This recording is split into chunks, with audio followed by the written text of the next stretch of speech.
Welcome to today's English podcast. This episode is for intermediate learners who want to improve fluency by listening every day. You do not need to repeat after me. You do not need to study grammar rules. You do not need to memorize vocabulary lists. The method is simple. You only need to listen.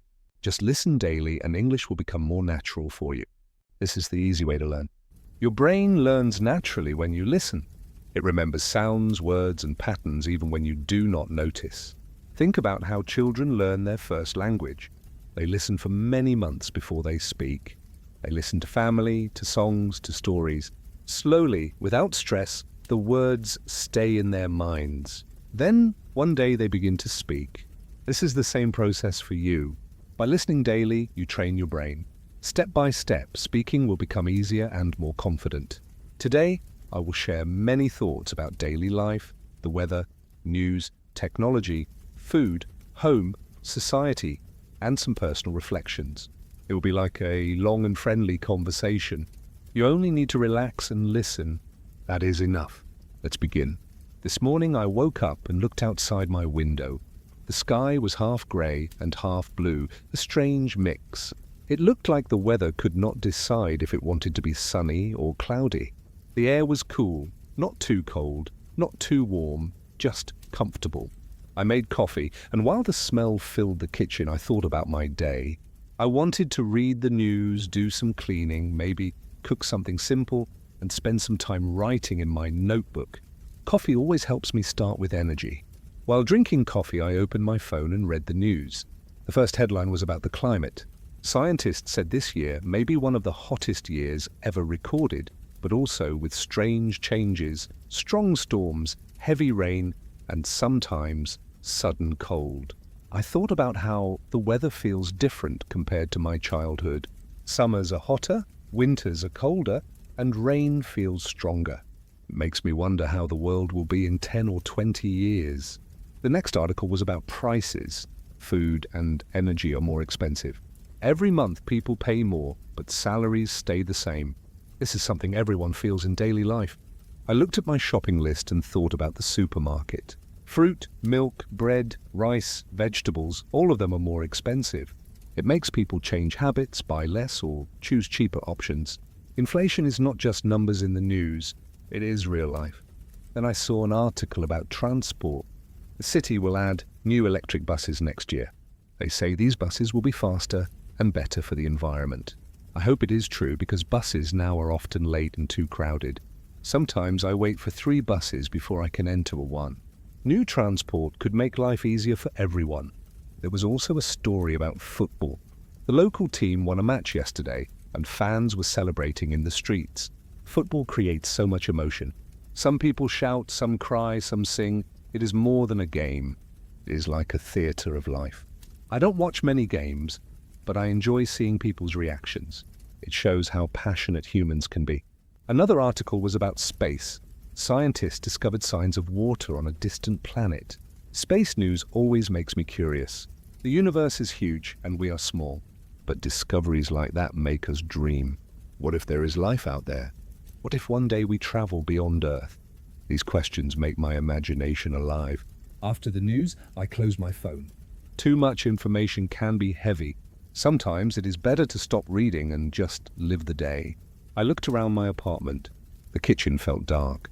The tiles are old and the light is weak. I thought, maybe it is time for a small renovation. Nothing big, just new lights, maybe fresh paint, maybe some shelves. A kitchen should feel alive because we spend so much time there. The living room also needs change. The walls are plain white. I imagine painting them green or light blue. Green feels natural, like being in a forest. Blue feels calm, like the sky or the ocean. I imagine myself reading in a green room with plants and good light. That feels peaceful. I also thought about the balcony. It is very small, but maybe I can add a chair, a small table, and some lights. At night, I could sit there, drink tea, and look at the stars. Small changes can improve life a lot. Later in the morning, I cleaned the apartment. Cleaning is not my favorite task, but I like the result. I played some jazz music while cleaning. Music changes the mood. Jazz gives rhythm and makes boring tasks lighter. I moved around, wiped the tables, washed the dishes, and vacuumed the floor. After an hour, everything looked fresh. For lunch, I cooked rice, vegetables, and eggs. Simple but healthy. I am trying to eat better these days.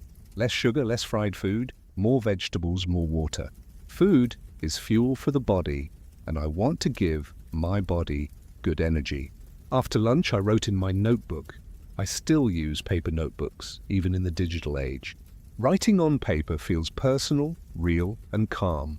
I wrote some goals: paint the living room, improve the balcony, eat better, walk more, and read every day. Small goals, but they give direction. In the afternoon, I read more news. This time it was about technology. A new smartphone was released and people were waiting in long lines to buy it. I never understand why people wait hours for a phone. It is just a phone. But maybe it is more than that. Maybe it is a symbol. People want to feel modern, updated, part of the trend. Personally, I use my phone until it breaks. But I admit new technology is exciting. Another article was about artificial intelligence. Some people are excited, others are afraid. AI can write, draw, compose music, and even talk. It can help us, but it can also replace jobs. That is the big question. Will technology free us, or will it control us? I think the answer depends on how we use it. If we use it with wisdom, it can be powerful. If not, it can create big problems. Technology also changes how we live. People spend hours scrolling on their phones, watching videos, sending messages. We are connected, but sometimes lonely. Balance is important. Technology is good, but we also need silence, nature, and real human conversations. In the evening, I went to the supermarket. On the way, I passed a park. Children were playing football, laughing, running. It reminded me of my childhood. Life was simple then.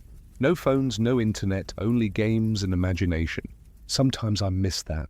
At the supermarket, I bought fruit, bread, milk, and also paint for the living room. Yes, I am serious about painting. I also bought a small lamp for the kitchen. Back at home, I prepared dinner. Pasta with tomato sauce and cheese. Simple but delicious. While eating, I thought about health again. More vegetables, more water, less sugar. It is not easy, but it is important. After dinner, I watched a documentary about the ocean. It showed plastic pollution. The images were strong. So much plastic floating, hurting animals. It made me think about my habits. I use plastic every day. Bottles, bags, packaging. Maybe I can reduce it. Maybe I can carry a metal bottle in my own bag to the supermarket. Small changes matter. Later at night, I read a history book. It describes life centuries ago, before electricity, before modern technology. People lived slower, used candles, worked with their hands. Life was harder, but maybe calmer. Reading this made me reflect. Our modern life is fast, full of distractions. Sometimes I feel tired, not from work, but from noise. Books help me slow down. Before bed, I opened the window. The night was quiet. The moon was bright. I stayed there for a few minutes, breathing slowly. Simple moments like that give me peace. Finally, I brushed my teeth, drank water, and went to bed. I thought about my day. It was not dramatic, not extraordinary, but good. And sometimes that is enough. This was today's story. You listened for many minutes. That is powerful. Remember, you do not need to repeat. You do not need to memorize. You do not need to study grammar. Your brain listened. Your brain understood. Even if you don't notice, it is working. It is connecting words, sounds, and meanings. Don't worry about mistakes. Don't worry if you don't understand everything. That is normal. The important part is listening. Listening every day. Think of this as exercise for your brain. Just like running makes your body strong, listening makes your English strong. Not after one day, but after many days, you will feel the difference. So relax, trust the process. Listen tomorrow, and the next day, and the next. Step by step, English will become natural. You will understand more. You will speak with more confidence. Thank you for listening today. See you in the next episode.